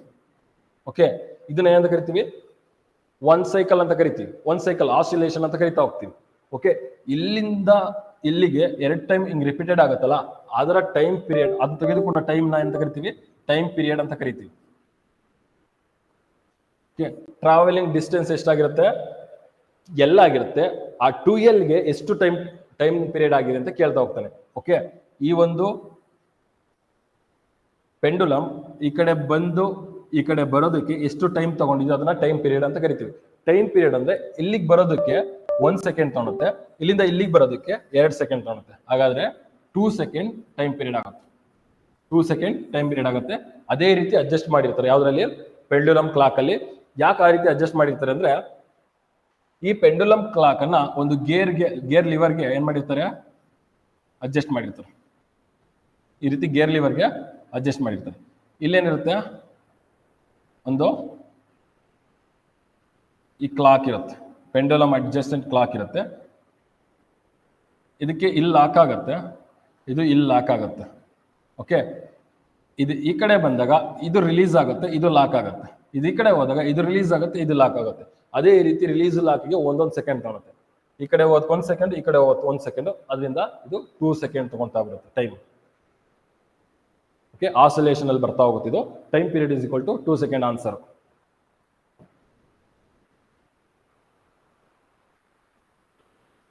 Which of the following is a source of renewable energy? Simple question ಅಂದ್ರೆ ಸಿಂಪಲ್ ಕ್ವಶನ್. ಯಾವುದು ರಿನ್ಯೂವಬಲ್ ಎನರ್ಜಿಯ ಸೋರ್ಸ್ ಆಗಿದೆ ಅಂತ ಕೇಳಿದ್ದೇನೆ. ಇದರಲ್ಲಿ ಎಲ್ಲರಿಗೂ ಗೊತ್ತು, ಸೂರ್ಯ ಒಂದು ರಿನ್ಯೂವಬಲ್ ಎನರ್ಜಿಯ ಸೋರ್ಸ್ ಆಗಿರ್ತಾನೆ. ಯಾವ ರೀತಿ ಅಂದ್ರೆ, ಸೂರ್ಯನಲ್ಲಿ ಎನರ್ಜಿ ಏನಾಗೋದಿಲ್ಲ, ಖಾಲಿನೇ ಆಗೋದಿಲ್ಲ. ನೀವೇನ್ ಬೇಕಾದ್ರೂ ಮಾಡ್ಬೋದು, ಯೂಸ್ ಮಾಡ್ಕೊಂತಾನೆ ಇರ್ಬೋದು. ಒನ್ ಫಾರ್ಮ್ ಟು ಅನದರ್ ಫಾರ್ಮ್ಗೆ ಕನ್ವರ್ಟ್ ಮಾಡ್ತಾನೆ ಇರ್ಬೋದು. ಫಾರ್ ಎಕ್ಸಾಂಪಲ್, ಸೂರ್ಯನಲ್ಲಿ ಯಾವ ರೀತಿ ಎನರ್ಜಿ ಪ್ರೊಡ್ಯೂಸ್ ಆಗ್ತಾ ಹೋಗುತ್ತೆ ಅಂದ್ರೆ, ಸೂರ್ಯನಲ್ಲಿ ಅಗಾಧವಾದ ಒಂದು ಹೈಡ್ರೋಜನ್ ಇರುತ್ತೆ. ಓಕೆ, ಆ ಹೈಡ್ರೋಜನ್ ಸೇರಿ ಏನಾಗುತ್ತೆ, ಈಲಿಯಂ ಆಗುತ್ತೆ. ಹೈಡ್ರೋಜನ್ ಪರಮಾಣು ಸಂಖ್ಯೆ 1, ಈಲಿಯಂನ ಪರಮಾಣು ಸಂಖ್ಯೆ 2, 1 + 1 2 ಸೇರಿ ಹೈಡ್ರೋಜನ್ ಆಗುತ್ತೆ, ಈಲಿಯಂ ಆಗುತ್ತೆ. ಈ ಈಲಿಯಂ ಆಗೋ ಸಂದರ್ಭದಲ್ಲಿ ಏನಾಗುತ್ತೆ, ಇಲ್ಲಿ ಒಂದು ಅಬೋನಿಯಂಟ್ ಅಗಾಧವಾದ ಒಂದು ಎನರ್ಜಿ ಸಿಗ್ತಾ ಹೋಗುತ್ತೆ. ಈ ಎನರ್ಜಿ ಏನಾಗುತ್ತೆ, ನಮಗೆ ಲೈಟ್ ಸೋರ್ಸ್ ಅಥವಾ ಸೋಲಾರ್ ಎನರ್ಜಿ ಆಗಿ ನಮಗೆ ಭೂಮಿಗೆ ಬರ್ತಾ ಹೋಗುತ್ತೆ. ಓಕೆ, ಸೂರ್ಯನಿಂದ ಭೂಮಿಗೆ ಬರ್ತಾ ಹೋಗುತ್ತೆ ಥ್ರೂ ದ ರೇಡಿಯೇಷನ್. ಓಕೆ, ಅದು ಎಲೆಕ್ಟ್ರೋಮ್ಯಾಗ್ನೆಟಿಕ್ ರೇಡಿಯೇಷನ್ ಮುಖಾಂತರವಾಗಿ ನಮ್ಮ ಭೂಮಿಗೆ ಬಂದು ತಲುಪೋದಕ್ಕೆ 8 ನಿಮಿಷ 19 ಸೆಕೆಂಡ್ ತಗೊಳ್ತಾ ಹೋಗುತ್ತೆ. ಯಾಕಂದ್ರೆ ಭೂಮಿಯು 1 AU ಇದೆ. 1 AU ಅಥವಾ ಲೈಟ್ ಸ್ಪೀಡ್ ಎಷ್ಟಿದೆ, 3 × 10⁸ metre per second, 3 × 10⁵ kilometre per second ಅಲ್ಲಿ ಬಂದಾಗ ಏನಾಗ್ತಾ ಹೋಗುತ್ತೆ, ನಮಗೆ ಆ ಒಂದು 8 ನಿಮಿಷ ಮತ್ತೆ 19 ಸೆಕೆಂಡ್ಗೆ ಲೈಟ್ ಬಂದು ಭೂಮಿನ ತಲುಪ್ತಾ ಬರುತ್ತೆ. ಆ ಒಂದು ಎನರ್ಜಿನೇ ಸೋಲಾರ್ ಎನರ್ಜಿ. ಈ ಸೋಲಾರ್ ಎನರ್ಜಿ ಎಷ್ಟೇ ಯೂಸ್ ಆದ್ರೂ ಮತ್ತೆ ನಮ್ಗೆ ಏನಾಗಿರುತ್ತೆ, ರೀಯೂಸ್ ಆಗ್ತಾ ಇರುತ್ತೆ, ಖಾಲಿ ಆಗೋದಿಲ್ಲ. ಬಟ್ ಇಲ್ಲಿ ಕಲ್ಲಿದ್ದಲು, ಪಳೆಯುಳಿಕೆಗಳು ಮತ್ತೆ ನೈಸರ್ಗಿಕ ಅನಿಲಗಳೇನಾಗ್ತದೆ, ಈ ಒಂದು ಪೀಳಿಗೆಗೆ ನಾವು ಜಾಸ್ತಿ ಯೂಸ್ ಮಾಡ್ತಾ ಹೋದ್ರೆ ನೆಕ್ಸ್ಟ್ ಪೀಳಿಗೆಗೆ ಅದು ಇರೋದಿಲ್ಲ. ಅದಕ್ಕೋಸ್ಕರ ಸಸ್ಟೈನಬಲ್ ಡೆವಲಪ್ಮೆಂಟ್ ನ ನಾವು ಇನ್ವಾಲ್ವ್ ಮಾಡ್ಕೋಬೇಕು. ಇವನ್ನ ಏನ್ ಮಾಡಬೇಕು, ಮಿತವಾಗಿ ಬಳಸಿ ರಿನ್ಯೂವಬಲ್ ಸೋರ್ಸ್ ಎನರ್ಜಿಗಳನ್ನ ಅತಿ ಹೆಚ್ಚಾಗಿ ಬಳಸೋದನ್ನ ಪ್ರಾಕ್ಟೀಸ್ ಮಾಡಬೇಕು. ಅದಕ್ಕೋಸ್ಕರನೇ ನಮ್ಮ ಭಾರತ ಈಗ ಸೋಲಾರ್ ಎನರ್ಜಿ ಕಡೆ ಅತಿ ಹೆಚ್ಚು ಮುಖ ಮಾಡ್ತಾ ಇದೆ. ಕ್ಲಿಯರ್? ಸೋಲಾರ್ ಅಲ್ಲಿ ಎನರ್ಜಿ ಯಾವ ರೀತಿ ಪ್ರೊಡ್ಯೂಸ್ ಆಗುತ್ತೆ ಅಂದ್ರೆ, ಒಂದು ಈ ಪ್ರೋಸೆಸ್ ನ ನಾವು ಏನಂತ ಕರಿತೀವಿ ಅಂದ್ರೆ nuclear fusion, FUSION, nuclear fusion, ಬೈಜಿಕ ಸಮ್ಮಿಲನ. ಬೈಜಿಕ ಸಮ್ಮಿಲನ. ಇನ್ನೊಂದಿದೆ, ಇದು ಬೈಜಿಕ ಸಮ್ಮಿಲನದ ಮುಖಾಂತರವಾಗಿ ಸೂರ್ಯನಲ್ಲಿ ಎನರ್ಜಿ ಪ್ರೊಡ್ಯೂಸ್ ಆಗುತ್ತೆ. ಬಟ್ ಬೈಜಿಕ ವಿದಳದ ಮುಖಾಂತರವಾಗಿ ನಮ್ಮ ನ್ಯೂಕ್ಲಿಯರ್ ಪವರ್ ಪ್ಲಾಂಟ್ ಆದ ಕೈಗಾದಲ್ಲಿ ಏನ್ ಮಾಡ್ತಾ ಹೋಗ್ತಾರೆ, ಪವರ್ ನ ಪ್ರೊಡ್ಯೂಸ್ ಮಾಡ್ತಾ ಹೋಗ್ತಾರೆ. ಬೈಜಿಕ ವಿದಳನ, ಬೈಜಿಕ ಫಿಷನ್, FISSION, ಫಿಷನ್. ಓಕೆ, ಅದು ಬೇರೆ ಇದು ಬೇರೆ. ಹೈಡ್ರೋಜನ್ ಬಾಂಬ್ ವರ್ಕಿಂಗ್ ಪ್ರಿನ್ಸಿಪಲ್ ಕೂಡ nuclear fusion, atom bomb working principle nuclear fission, ಬೈಜಿಕ ವಿದಳನ. ಕ್ಲಿಯರ್? ಇದು ನೋಡಿ, ಹೈಡ್ರೋಜನ್ ಪ್ಲಸ್ ಹೈಡ್ರೋಜನ್ ಎರಡು ಸಂಯೋಗಗೊಂಡು ಹೀಲಿಯಂ ಆಗುತ್ತೆ. ಅದಕ್ಕೋಸ್ಕರ ಇದನ್ನ ಬೈಜಿಕ ಸಮ್ಮಿಲನ ಅಂತ ಕರಿತಾ ಹೋಗ್ತೀವಿ. ಫ್ಯೂಷನ್ ಆಗುತ್ತೆ, ಫ್ಯೂಷನ್ ಆಗುತ್ತೆ.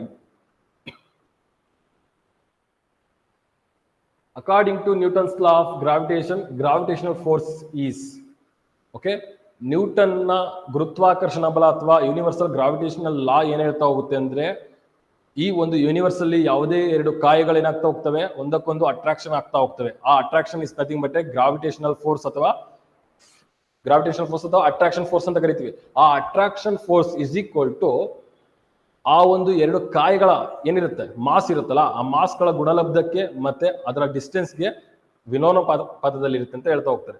ನೋಡೋಣ, ಈ ಒಂದು ಯೂನಿವರ್ಸ್ ಅಲ್ಲಿ ಎರಡು ಕಾಯಗಳಿದಾವೆ. ಈ ಕಾಯವನ್ನ ಒಂದು ಮಾಸ್ 1 ಅಂತ ಕರೆಯೋಣ, ಇದನ್ನ ಮಾಸ್ 2 ಅಂತ ಕರೆಯೋಣ, M2 ಅಂತ ಕರೆಯೋಣ. ಈ ಎರಡು ಕಾಯಗಳಿಗೆ ಏನಿರುತ್ತೆ, some amount of attraction power ಇರುತ್ತೆ. ಈ ಅಟ್ರಾಕ್ಷನ್ ಪವರ್ ಇದ್ದೇ ಇರುತ್ತೆ. ಆ ಅಟ್ರಾಕ್ಷನ್ ಪವರ್ ಅಥವಾ ಗ್ರಾವಿಟೇಷನಲ್ ಪವರ್ ಅಂತಾನೆ ತಿಳ್ಕೊಳ್ಳಿ. ಆ ಗ್ರಾವಿಟೇಷನಲ್ ಪವರ್ ಅಥವಾ ಗುರುತ್ವಾಕರ್ಷಣ ಬಲ ಎಷ್ಟಿರುತ್ತೆ ಅಂದ್ರೆ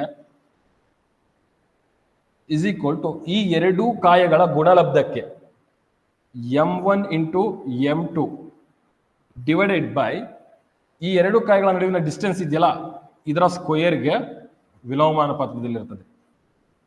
ಈ ತರ ನ್ಯೂಟನ್ ಅವರು ಒಂದು ಗ್ರಾವಿಟೇಷನ್ ಲಾವನ್ನು ಕೊಡ್ತಾ ಹೋಗ್ತಾರೆ. ಅವರ ಪ್ರಕಾರ ಏನಾಗುತ್ತೆ, ಅಲ್ಲಿ ಉಂಟಾಗುವ ಗುರುತ್ವಾಕರ್ಷಣ ಬಲವು ಎರಡು ಕಾಯಗಳ ಗುಣಲಬ್ಧಕ್ಕೆ ನೇರಾನುಪಾತದಲ್ಲಿರ್ತದೆ, ಅವುಗಳ ನಡುವಿನ ಅಂತರಕ್ಕೆ ವಿಲೋಮಾನುಪಾತದಲ್ಲಿರ್ತದೆ ಅಂತ ಹೇಳ್ತಾ ಹೋಗ್ತಾರೆ.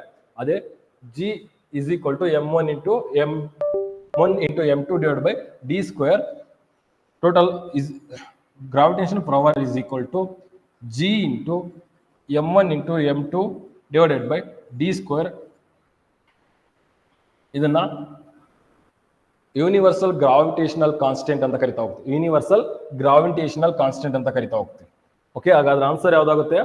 ಅವ್ನು ಕೇಳಿದ್ರೇನು, ನ್ಯೂಟನ್ನ ಗುರುತ್ವಾಕರ್ಷಣ ನಿಯಮವು ಪ್ರಕಾರ ಗುರುತ್ವಾಕರ್ಷಣ ಬಲವು ಅಂದ್ರೆ ಯಾವ್ದಕ್ಕೆ ಸಮನಾಗಿರುತ್ತೆ?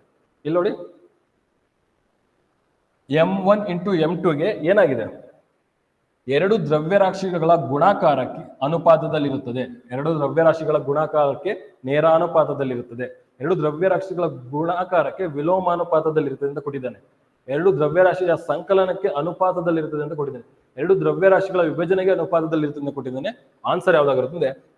Okay, proportional to product of two masses. M1 into M2ಗೆ ನೇರಾನುಪಾತದಲ್ಲಿರುತ್ತದೆ, ಡಿ ಸ್ಕ್ವೇರ್ಗೆ ಅಥವಾ ಡಿಸ್ಟೆನ್ಸ್ ಸ್ಕ್ವೇರ್ಗೆ ವಿಲೋಮಾನುಪಾತದಲ್ಲಿರುತ್ತದೆ. ಆನ್ಸರ್ ಆಗ್ತಾ ಬರುತ್ತೆ ಇದಕ್ಕೆ. ಓಕೆ, ಇದು ಯೂನಿವರ್ಸಲ್ ಲಾ ಆಫ್ ಗ್ರಾವಿಟೇಷನ್ ನ ಅರ್ಥ ಆಗಿದ್ರೆ ಈಸಿಯಾಗಿ ಈ ಕ್ವಶನ್ಗೆ ಆನ್ಸರ್ ಮಾಡಬಹುದು. ಸಿಂಪಲ್ ಕ್ವಶನ್ ಇದು. Next, the instrument used to study the interference pattern. Okay, interference of light ಅಂತ ಕರಿತಾ ಹೋಗ್ತೀವಿ. ಆ ಇಂಟರ್ಫರೆನ್ಸ್ ಪ್ಯಾಟರ್ನ್ಗೆ ಯಾವ ಇನ್ಸ್ಟ್ರೂಮೆಂಟ್ ಯೂಸ್ ಮಾಡ್ತಾರೆ ಅಂತ. ಫಾರ್ ಎಕ್ಸಾಂಪಲ್, ಇಂಟರ್ಫರೆನ್ಸ್ ಅಂದ್ರೆ ಏನು? ಲೈಟ್ ವೇವ್ಸ್ ಒಂದು ಮೀಡಿಯಾದಲ್ಲಿ ಪಾಸ್ ಆಗ್ಬೇಕಾದ್ರೆ ಏನಾಗ್ತಾ ಹೋಗ್ತವೆ, ಇಂಟರ್ಫರೆನ್ಸ್ ಆಗ್ತಾ ಹೋಗ್ತವೆ. ಒಂದೇ ಮೀಡಿಯಾದಲ್ಲಿ ಟೂ ಡಿಫ್ರೆಂಟ್ ವೇವ್ ಲೆಂತ್ ಇರೋ ಲೈಟ್ ವೇವ್ಸ್ ಪಾಸ್ ಆದಾಗ ಏನಾಗ್ತಾ ಹೋಗ್ತವೆ, ಇಂಟರ್ಫರೆನ್ಸ್ ಆಗ್ತಾ ಹೋಗ್ತವೆ. ಆ ಇಂಟರ್ಫರೆನ್ಸ್ ಆಗೋದ್ರಾಗ ಅಲ್ಲಿ ಅದರ ಒಂದು ವೇವ್ಸ್ ನ ಎನರ್ಜಿ ಜಾಸ್ತಿ ಇರ್ಬೋದು, ಇಲ್ಲ ಎನರ್ಜಿ ಕಡಿಮೆ ಆಗ್ಬೋದು. ಆ ಒಂದು ಪರ್ಪಸ್ ನ ಮೆಜರ್ ಮಾಡೋದಕ್ಕೆ, ಇಂಟರ್ಫರೆನ್ಸ್ ಆಫ್ ಮೆಜರ್ ನ ಮಾಡೋದಕ್ಕೆ ಯಾವ ಒಂದು ಇನ್ಸ್ಟ್ರೂಮೆಂಟ್ ನ ಯೂಸ್ ಮಾಡ್ತಾರೆ ಅಂತ ಕೇಳ್ತಾ ಇದ್ದಾರೆ. ಆ ಇನ್ಸ್ಟ್ರೂಮೆಂಟ್ ಇಂಟರ್ಫೆರೋಮೀಟರ್ ಆಗಿರುತ್ತೆ. Answer interferometer. Interference of light ನ ಇದು ಮಾಡೋದು. ಫಾರ್ ಎಕ್ಸಾಂಪಲ್, ನೀವು ರೋಡಲ್ಲಿ ಹೋಗ್ತಾ ಇರ್ತೀರಾ, ರೋಡಲ್ಲಿ ಹೋಗ್ಬೇಕಾದ್ರೆ ಮಳೆ ಬಂದಿರುತ್ತೆ, ಮಳೆಯಲ್ಲಿ ಕಲರ್ ಬಿಟ್ಕೊಂಡಿರುತ್ತೆ, ಕಲರ್ ಕಾಣಿಸ್ತಾ ಇರುತ್ತೆ. ಓಕೆ, ರೈನ್ಬೋ ಕಲರ್ ಇರುತ್ತಲ್ಲ, ಆ ರೀತಿ ಕಾಣಿಸ್ತಾ ಇರುತ್ತೆ. ಅದಕ್ಕೆ ಯಾವುದೋ ಒಂದು ಬೆಸ್ಟ್ ಎಕ್ಸಾಂಪಲ್ ಅಂದ್ರೆ ಇಂಟರ್ಫರೆನ್ಸ್ಗೆ ಒಂದು ಬೆಸ್ಟ್ ಎಕ್ಸಾಂಪಲ್ ಅಂದ್ರೆ ಒಂದು ಮಾಧ್ಯಮದಲ್ಲಿ ಎರಡು ಅಲೆಗಳ ಅಥವಾ ಎರಡು ವೇವ್ಸ್ ನ ಒಂದು ಸಂಪಾತ ಅಥವಾ ಇಂಟರ್ಫರೆನ್ಸ್ ಆಗಿರುತ್ತೆ. ಆ ಇಂಟರ್ಫರೆನ್ಸ್ ನ ನಾವು ಆ ರೀತಿ ನೋಡ್ತಾ ಹೋಗ್ತೀವಿ ಅಲ್ಲಿ. ಅದು ಇಂಟರ್ಫಿರೆನ್ಸ್ ಅಂತ ಕರಿತೀವಿ. ಅದನ್ನ ಮೆಜರ್ ಮಾಡೋದಕ್ಕೆ ಇಂಟರ್ಫೆರೋಮೀಟರ್ ನ ಬಳಸ್ತಾ ಹೋಗ್ತಾರೆ. ಇಲ್ಲಿ particularly grating is A diffraction ನ ಮೆಜರ್ ಮಾಡೋದಕ್ಕೆ ಬಳಸ್ತಾ ಹೋಗ್ತೀವಿ. ಡಿಫ್ರಾಕ್ಷನ್ ನ ಮೆಜರ್ ಮಾಡೋದಕ್ಕೆ ಬಳಸ್ತಾ ಹೋಗ್ತೀವಿ. ಡಿಫ್ರಾಕ್ಷನ್ ಅಂದ್ರೆ ವಿವರ್ತನೆ. ಇಂಟರ್ಫಿರೆನ್ಸ್ ಅಂದ್ರೆ ವ್ಯತಿರಿಕ್ತಕರಣ. ಓಕೆ, ಈ ಗ್ರಾಫ್ಟಿಂಗ್ ಅನ್ನ ಡಿಫ್ರಾಕ್ಷನ್ ಅನ್ನ ಅಳತೆ ಮಾಡೋದಕ್ಕೆ ಬಳಸ್ತಾ ಹೋಗ್ತೀವಿ. ಏನು ಡಿಫ್ರಾಕ್ಷನ್ ಅಂದ್ರೆ ಏನು? ಸಿಂಪಲ್, ಲೈಟ್ ಅನ್ನ ಪಾಸ್ ಮಾಡ್ತಾ ಇರ್ತೀರಾ, ಈ ರೀತಿ ಲೈಟ್ ಅನ್ನ ಪಾಸ್ ಮಾಡ್ತಾ ಇರ್ತೀರಾ, ಆ ಲೈಟ್ ಅಲ್ಲಿ ಏನೋ ಒಂದು ಅಡ್ಡ ಬಂತು ಅಥವಾ ಒಂದು ರಿಸ್ಟ್ರಿಕ್ಷನ್ ಬಂತು. ಆ ರಿಸ್ಟ್ರಿಕ್ಷನ್ ಬರ್ತಿದ್ದಂಗೆ ಏನಾಗುತ್ತೆ, ಲೈಟ್ ಸ್ಟ್ರೈಟ್ ಪಾಸ್ ಆಗ್ತಿದ್ದು ಏನಾಗುತ್ತೆ, ಇದರ ಓರೆಯಾಗಿ ಕೂಡ ಪಾಸ್ ಆಗ್ತಾ ಬರುತ್ತೆ. ಇದನ್ನ ಡಿಫ್ರಾಕ್ಷನ್ ಆಫ್ ಲೈಟ್ ಅಂತ ಕರಿತಾ ಹೋಗ್ತೀವಿ, ವಿವರ್ತನೆ ಅಂತ ಕರಿತಾ ಹೋಗ್ತೀವಿ. ಅದನ್ನ ಅಳತೆ ಮಾಡೋದಕ್ಕೆ ಗ್ರೇಟಿಂಗ್ ಅನ್ನ ಬಳಸ್ತಾ ಹೋಗ್ತೀವಿ. ಬೈ ಪ್ರಿಸಮ್ ಮತ್ತೆ ಪ್ರಿಸಮ್ ನಿಮ್ಗೆ ಗೊತ್ತು. ಡಿಸ್ಪರ್ಷನ್ ಆಫ್ ದಿ ಲೈಟ್ ನ ಮಾಡೋದಕ್ಕೆ ನಾವೇನ್ ಮಾಡ್ತಾ ಹೋಗ್ತೀವಿ, ಈ ಎರಡು ಪ್ರಿಸಮ್ ಮತ್ತೆ ಬೈ ಪ್ರಿಸಮ್ ನ ಬಳಸ್ತಾ ಹೋಗ್ತೀವಿ. ಅಂದ್ರೆ ಬೆಳಕಿನ ವಿಭಜನೆ ಮಾಡೋದಕ್ಕೆ ಒಂದು ವೈಟ್ ಲೈಟ್ ಬೆಳಕಲ್ಲಿ ಏನಿರುತ್ತೆ, 7 ತರದ ಬಣ್ಣಗಳಿರ್ತವೆ. ಆ ಬಣ್ಣಗಳನ್ನ ನಾವು ಚದುರಿಸೋದಕ್ಕೆ ಯಾವ್ದನ್ನ ಯೂಸ್ ಮಾಡ್ತಾ ಹೋಗ್ತೀವಿ, ಪ್ರಿಸಮ್ ಮತ್ತೆ ಬೈ ಪ್ರಿಸಮ್ ನ ಬಳಸ್ತಾ ಹೋಗ್ತೀವಿ. ಹಾಗಾದ್ರೆ ರಿಫ್ಲೆಕ್ಷನ್ ನ ಅಳಿಯೋದಕ್ಕೆ ಯಾವ ಒಂದು ಇನ್ಸ್ಟ್ರೂಮೆಂಟ್ ಅನ್ನ ಬಳಸ್ತಾ ಹೋಗ್ತೀವಿ, ರಿಫ್ಲೆಕ್ಷನ್ ನ ಅಳಿಯೋದಕ್ಕೆ ನಾವು ಗ್ಲಾಸೋಮೀಟರ್ ನ ಬಳಸ್ತಾ ಹೋಗ್ತೀವಿ. ಹಾಗಾದ್ರೆ ರಿಫ್ರಾಕ್ಷನ್ ನ ಅಳಿಯೋದಕ್ಕೆ, ರಿಫ್ಲೆಕ್ಷನ್ ಅಂದ್ರೆ ಪ್ರತಿಫಲನ ಅಳಿಯೋದಕ್ಕೆ ಗ್ಲಾಸೋಮೀಟರ್ ನ ಬಳಸ್ತಾ ಹೋಗ್ತೀವಿ. ರಿಫ್ರಾಕ್ಷನ್ ಅಂದ್ರೆ ವಕ್ರೀಭವನ ಅಳಿಯೋದಕ್ಕೆ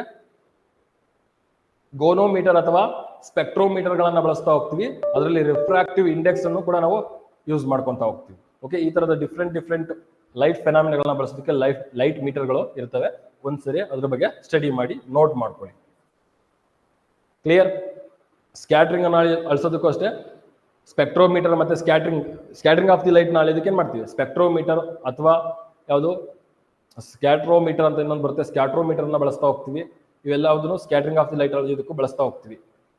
ಕ್ಲಿಯರ್ ಇದು? ಹಾಗಾದ್ರೆ ಇದಕ್ಕೆ ಆನ್ಸರ್ ಯಾವುದು? ಇಂಟರ್ಫೆರೋಮೀಟರ್. ತೈಲವು ನೀರಿನ ಮೇಲ್ಮೈಯಲ್ಲಿ ಹರಡುತ್ತದೆ ಏಕೆಂದರೆ, ಇದು applied question. Oil spreads over the surface of the water because, ಒಂದು ವಾಟರ್ ಮೇಲ್ಗಡೆ ಆಯಿಲ್ ಹಾಕಿದ್ರೆ ಏನಾಗುತ್ತೆ, ಆಯಿಲ್ ತೇಲ್ತಾ ಇರುತ್ತೆ ಸ್ಪ್ರೆಡ್ ಆಗಿ.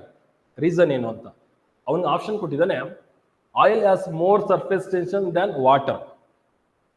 Second option, oil has less surface tension than water. Third option, oil has more viscosity than the water. Fourth, oil has viscosity than the water. ತೈಲವು ನೀರಿಗಿಂತ ಕಡಿಮೆ viscosity ಇದೆ ಅಂತ ಹೇಳ್ತಾ ಇದ್ದಾರೆ. ಇಲ್ಲಿ viscosity, surface tension, cohesion, adhesion ಮತ್ತೆ capillary action ಇವು ವಾಟರ್ನ ಪ್ರಾಪರ್ಟೀಸ್ಗಳು, ಪ್ರಾಪರ್ಟೀಸ್ ಆಫ್ ವಾಟರ್ಸ್ ಅಂತ ಬರ್ತಾ ಹೋಗ್ತವೆ. ಇದರಲ್ಲಿ ನಮಗೆ ಏನ್ ಕೇಳಿದಾನೆ ಅವನು, ಒಂದು ಪ್ರಾಪರ್ಟಿನ ಕೇಳಿದಾನೆ. ಅದರಲ್ಲಿ ಆಪ್ಷನ್ಸ್ ಅಲ್ಲಿ 2 ಪ್ರಾಪರ್ಟಿನ ಕೊಟ್ಟಿದ್ದಾನೆ. ಒಂದು ಕೇಳಿರೋ ಪ್ರಾಪರ್ಟಿ ಯಾವುದು, ಸರ್ಫೇಸ್ ಟೆನ್ಷನ್ ಅಂತ. ಹಾಗಾದ್ರೆ ತೈಲವು ನೀರಿಗಿಂತ ಕಡಿಮೆ ಮೇಲ್ಮೈ ಒತ್ತಡವನ್ನು ಹೊಂದಿರುತ್ತದೆ. ಇದಕ್ಕೆ ಆನ್ಸರ್ ಆಗುತ್ತೆ. ಯಾಕೆ ಸರ್ ಇದೆ ಆನ್ಸರ್?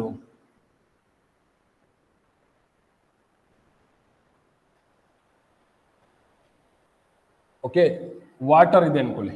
ಈ ವಾಟರ್ ಡ್ರಾಪ್ಲೆಟ್ ಇದೆಯಲ್ಲ, ಈ ವಾಟರ್ ಡ್ರಾಪ್ಲೆಟ್ ಇರುತ್ತಲ್ಲ, ಈ ವಾಟರ್ ಡ್ರಾಪ್ಲೆಟ್ ಯಾವಾಗಲೂ ತನ್ನ ಸರ್ಫೇಸ್ ಏರಿಯಾನ ಎಕ್ಸ್ಟೆಂಡ್ ಮಾಡೋದಕ್ಕೆ ನೋಡ್ತಾ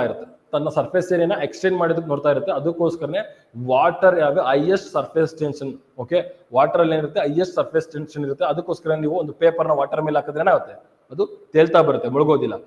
ಪೇಪರ್ ಕ್ಲಿಪ್ ಹಾಕಿ ಅಥವಾ ಇದಿರುತ್ತಲ್ಲ ಒಂದು ಏರ್ ಪಿನ್, ಈ ತರದವೆಲ್ಲ ಇರ್ತಾವಲ್ಲ, ಅವನ್ನ ಹಾಕಿದ್ರು ಒಂದು ಸರ್ಟೈನ್ ಇದರಲ್ಲಿ ಅದು ತೇಲ್ತಾ ಬರುತ್ತೆ. ಏನಕ್ಕೆ, ಸರ್ಫೇಸ್ ಟೆನ್ಷನ್ ಇಂದ ಮುಖಾಂತರವಾಗಿ.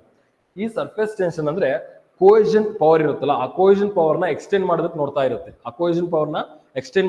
ಇರುತ್ತೆ. ಅದಕ್ಕೋಸ್ಕರ ವಾಟರ್ಗೆ ಹೈಯೆಸ್ಟ್ ಸರ್ಫೇಸ್ ಟೆನ್ಷನ್ ಇರುತ್ತೆ. ಆ ಹೈಯೆಸ್ಟ್ ಸರ್ಫೇಸ್ ಟೆನ್ಷನ್ ಇಂದ ಈ ತರದ ಒಂದು ಯಾವುದು ಆಯಿಲ್ ಡ್ರಾಪ್ಲೆಟ್ಸ್ ಗಳಾಗ್ಬೋದು, ಇವುಗಳೆಲ್ಲ ಏನ್ ಮಾಡ್ತಾ ಹೋಗುತ್ತೆ, ತನ್ನ ಮೇಲ್ಗಡೆ ತೇಲೋದಕ್ಕೆ ಹೆಲ್ಪ್ ಮಾಡ್ತಾ ಹೋಗುತ್ತೆ. Okay, viscosity of water is ಬೇರೆ.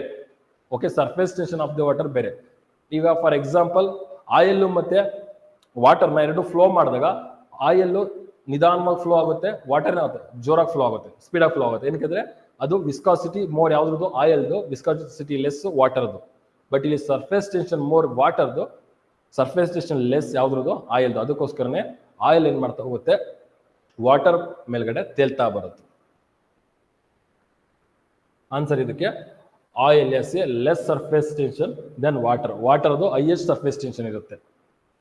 Simple question. ಈ ಕೆಳಗಿನಲ್ಲಿ ಹಸಿರು ಮನೆ ಅನಿಲ ಯಾವುದು? ಓಕೆ, ಕಾಂಪಿಟೇಟಿವ್ ಫೀಲ್ಡ್ಗೆ ಎಂಟ್ರಿ ಕೊಟ್ಟೆ ಅಂದ್ರೆ ಈ ಒಂದು ಗ್ರೀನ್ ಹೌಸ್ ಗ್ಯಾಸಸ್ಗಳನ್ನ ನೀವು ನೋಡಲೇಬೇಕು. Ozone gases, green house gases ಮತ್ತೆ ಈ ಒಂದು ವಾತಾವರಣದಲ್ಲಿ ನಡೆಯುವ ಒಂದು ಫೆನಾಮಿನಗಳನ್ನ ನೀವು ತಿಳ್ಕೊಳ್ಳೇಬೇಕು. ಅದರಲ್ಲಿ ಒಂದು ಸಿಂಪಲ್ ಕ್ವಶನ್, ಈ ಕೆಳಗಿನಲ್ಲಿ ಯಾವುದು ಹಸಿರುಮನೆ ಅನಿಲ ಅಂತ ಕೇಳಿದ್ದಾನೆ. ಆಮ್ಲಜನಕನ, ಸಾರಜನಕನ, ಕ್ಲೋರಿನ್ನ, ಇಂಗಾಲದ ಡೈಆಕ್ಸೈಡ್ ಅಂತ ಕೇಳಿದ್ದಾನೆ. ಆನ್ಸರ್ ಎಲ್ಲರಿಗೂ ಗೊತ್ತು, ಯಾವ್ದು ಆನ್ಸರು? ಇಂಗಾಲದ ಡೈಆಕ್ಸೈಡ್, ಕಾರ್ಬನ್ ಡೈಆಕ್ಸೈಡ್. ಓಕೆ, ಏನಕ್ಕೆ ಹಸಿರುಮನೆ ಅನಿಲ ಅಂತ ಕರಿತಾ ಹೋಗ್ತಾರೆ ಅಂದ್ರೆ, ಈ ಇಂಗಾಲದ ಡೈಆಕ್ಸೈಡ್ ವಾತಾವರಣದಲ್ಲಿ ಏನ್ ಮಾಡ್ತಾ ಹೋಗುತ್ತೆ ಅಂದ್ರೆ, ಸೂರ್ಯನಿಂದ ಬರುವ ಇನ್ಫ್ರಾರೆಡ್ ರೇಗಳನ್ನ ಏನ್ ಮಾಡುತ್ತೆ, ಅಬ್ಸರ್ವ್ ಮಾಡ್ಕೊಂಡು ವಾತಾವರಣದ ಟೆಂಪರೇಚರ್ ನ ಇನ್ಕ್ರೀಸ್ ಮಾಡ್ತಾ ಹೋಗುತ್ತೆ. ಆ ವಾತಾವರಣದ ಟೆಂಪರೇಚರ್ ಇನ್ಕ್ರೀಸ್ ಆದಾಗ ಏನಾಗುತ್ತೆ, ನಮಗೆ ಮಾಡ್ರೇಟ್ ಇದೆ ತೊಂದರೆ ಇಲ್ಲ, ಯಾಕಂದ್ರೆ ಇಂಗಾಲದ ಡೈಆಕ್ಸೈಡ್ ಇರಬೇಕು, ಇಲ್ಲ ಅಂದ್ರೂ ಕೂಡ ನಾವು ಬದುಕೋದಿಲ್ಲ. ಇಂಗಾಲದ ಡೈಆಕ್ಸೈಡ್ ಜಾಸ್ತಿ ಆದ್ರೂ ಕೂಡ ನಾವು ಬದುಕೋದಿಲ್ಲ. ಈ ಇಂಗಾಲದ ಡೈಆಕ್ಸೈಡ್ ಹೀರ್ಕೊಂತಾ ಇದೆಯಲ್ಲ, ಇದ್ರ ಪ್ರಮಾಣ ಜಾಸ್ತಿ ಆಗ್ತಾ ಬರುತ್ತೆ. ಯಾಕಂದ್ರೆ ನಮ್ಮ ಮಾನವನು ಉತ್ಪತ್ತಿ ಮಾಡ್ತಿರೋ ಒಂದು ಸ್ಮೋಕ್ ಆಗಿರ್ಬೋದು ಅಥವಾ ಒಂದು ಎಮಿಷನ್ ಆಗಿರ್ಬೋದು ಜಾಸ್ತಿ ಆದಾಗ ಅದರಲ್ಲಿ ಕಾರ್ಬನ್ ಡೈಆಕ್ಸೈಡ್ ಜಾಸ್ತಿ ಇರುತ್ತೆ. ಈ ಕಾರ್ಬನ್ ಡೈಆಕ್ಸೈಡ್ ಪ್ರಮಾಣ ಜಾಸ್ತಿ ಆದಂತೆ ಏನಾಗ್ತಾ ಹೋಗುತ್ತೆ, ಎಲ್ಲಾ ಕಾರ್ಬನ್ ಡೈಆಕ್ಸೈಡ್ಗಳು ಇನ್ಫ್ರಾರೆಡ್ ರೇಸ್ ಅಥವಾ ಅವಾಗಿಂಪು ಕಿರಣಗಳನ್ನ ಅಬ್ಸರ್ವ್ ಮಾಡೋದಕ್ಕೆ ಸ್ಟಾರ್ಟ್ ಮಾಡ್ತವೆ. ಅವಾಗಿಂಪುಗಳನ್ನ ಅಬ್ಸರ್ವ್ ಮಾಡಿದಾಗ ಏನಾಗ್ತವೆ, ಎಲ್ಲ ಈಟಪ್ ಆಗ್ತವೆ. ಈಟಪ್ ಆದಾಗ ವಾತಾವರಣದ ತಾಪ ಜಾಸ್ತಿ ಆಗ್ತಾ ಬರುತ್ತೆ. ಈ ವಾತಾವರಣದ ತಾಪ ಜಾಸ್ತಿ ಆದಾಗ ಏನಾಗ್ತಾ ಹೋಗ್ತವೆ, ಈ ತರದ ಅನಿಲಗಳು ಕಾರಣ ಆಗ್ತಾ ಹೋಗ್ತವೆ. ಆ ಅನಿಲಗಳನ್ನ ಹಸಿರುಮನೆ ಅನಿಲಗಳಂತ ಕರಿತೀವಿ. ಫಾರ್ ಎಕ್ಸಾಂಪಲ್, ಇಂಗಾಲದ ಡೈಆಕ್ಸೈಡ್ ಆಗಿರ್ಬೋದು, ನೈಟ್ರಸ್ ಆಕ್ಸೈಡ್ ಆಗಿರ್ಬೋದು, ಮೀಥೇನ್ ಆಗಿರ್ಬೋದು, ಸಲ್ಫರ್ ಎಕ್ಸಾಫ್ಲೋರೈಡ್ ಆಗಿರ್ಬೋದು, ಓಕೆ, ಫರ್ ಫ್ಲೋರೋ ಕಾರ್ಬನ್ ಆಗಿರ್ಬೋದು, ಹೈಡ್ರೋಫ್ಲೋರೋ ಕಾರ್ಬನ್ಗಳಾಗಿರ್ಬೋದು, ಓಕೆ, ನೀರಾವಿ ಆಗಿರ್ಬೋದು, ವಾಟರ್ ವೇಪರ್ ಆಗಿರ್ಬೋದು, ಇವೆಲ್ಲವೂ ಕೂಡ ಏನಾಗಿರ್ತವೆ, ಗ್ರೀನ್ ಹೌಸ್ ಗ್ಯಾಸಸ್ಗಳಾಗಿರ್ತವೆ. ಈ ತರದ ಎಲ್ಲಾ ಅನಿಲಗಳು ಟೆಂಪರೇಚರ್ನ ಹೀರ್ಕೊಂಡು ವಾತಾವರಣದ ಟೆಂಪರೇಚರ್ನ ಇನ್ಕ್ರೀಸ್ ಮಾಡ್ತಾ ಹೋಗ್ತವೆ. ಇಟ್ ಕಾಸ್ಟ್ ಏನಾಗುತ್ತೆ, ಈ ಹಸಿರುಮನೆ ಅನಿಲ ಅಥವಾ ಗ್ಲೋಬಲ್ ವಾರ್ಮಿಂಗ್ಗೆ ರೀಸನ್ ಆಗ್ತಾ ಹೋಗುತ್ತೆ. ಈ ಗ್ಲೋಬಲ್ ವಾರ್ಮಿಂಗ್ಗೆ ರೀಸನ್ ಆಗ್ತಾ ಹೋಗುತ್ತೆ. ಇದನ್ನು ವ್ಯಾಲಿಸ್ ಬ್ರೂಕರ್ ಅನ್ನೋರು ಗ್ಲೋಬಲ್ ವಾರ್ಮಿಂಗ್ ನೇಮ್ ನ ಮೊದಲು ಕೊಡ್ತಾ ಹೋಗ್ತಾರೆ. ಈ ಗ್ಲೋಬಲ್ ವಾರ್ಮಿಂಗ್ ಆಗ್ತಿದ್ದಂಗೆ ಏನಾಗ್ತಾ ಹೋಗುತ್ತೆ, ನಮ್ಮ ಮಂಜು ಗೆಡ್ಡೆಗಳು, ನಮ್ಮ ಮಂಜಿನ ಹನಿಗಳು, ಹಿಮಾಲಯಗಳು ಏನಾಗ್ತವೆ, ಕರಗ್ತಾ ಬರ್ತವೆ, ಸಮುದ್ರದ ಮಟ್ಟ ಹೆಚ್ಚಾಗ್ತಾ ಬರುತ್ತೆ. ಆವಾಗ ದ್ವೀಪ ಪ್ರದೇಶಗಳು ಮುಳುಗ್ತಾ ಬರ್ತವೆ. ಅದಕ್ಕೋಸ್ಕರನೇ ಹಸಿರುಮನೆ ಅನಿಲಗಳನ್ನ ಕಡಿಮೆ ಮಾಡೋದಕ್ಕೋಸ್ಕರ ಈಗ ಕಾರ್ಬನ್ ಕ್ರೆಡಿಟ್, ಕಾರ್ಬನ್ ಫ್ರೂಟ್ ಈ ತರದ ವರ್ಡ್ಗಳೆಲ್ಲ ಬರ್ತಾ ಇದಾವೆ. ಇದು ತುಂಬಾ ಈಸಿ ಆದ ಕ್ವಶನ್. ಆನ್ಸರ್ ಯಾವುದು? ಇಂಗಾಲದ ಡೈಆಕ್ಸೈಡ್ ಅಥವಾ ಕಾರ್ಬನ್ ಡೈಆಕ್ಸೈಡ್. Clear guys? ಅರ್ಥ ಆಯ್ತಲ್ಲ? ಓಕೆ, ಇದೇ ರೀತಿ ನೀವು ಪ್ರಿಪರೇಷನ್ ಮಾಡ್ತಾ ಇರಿ. ಒಂದು ಟೈಮಲ್ಲಿ ತುಂಬಾ ಈಸಿ ಆದ ಕ್ವಶನ್ಸ್ ಬರ್ಬೋದು, ಒಂದು ಟೈಮಲ್ಲಿ ಮಾಡರೇಟ್ ಕ್ವಶನ್ಸ್ ಬರ್ಬೋದು, ಇಲ್ಲ ಒಂದು ಟೈಮಲ್ಲಿ ಡಿಫಿಕಲ್ಟ್ ಕ್ವಶನ್ಸ್ಗಳು ಬರ್ಬೋದು. ಒಟ್ಟಿನಾಗೆ ಎಲ್ಲದಕ್ಕೂ ನಾವು ಪ್ರಿಪರೇಷನ್ ಮಾಡ್ತಾ ಇರಬೇಕು, ಅನುದಿನ ಓದ್ತಾನೆ ಇರಬೇಕು. Okay, all the best, thank you.